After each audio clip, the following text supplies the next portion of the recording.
What's going on, guys? Got a customer here that has an issue with their soundbar. They also have two speakers all over there, and then they have a subwoofer. However, they have another room as well. Guess what? They're getting conflict when we're trying to set this up.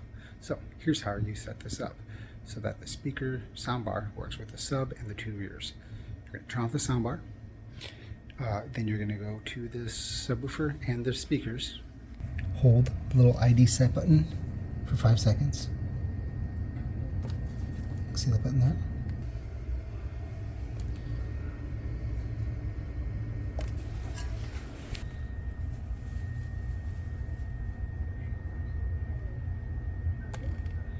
Then grab your soundbar remote and hold the up button, pointing at the soundbar, and it's going to say ID set.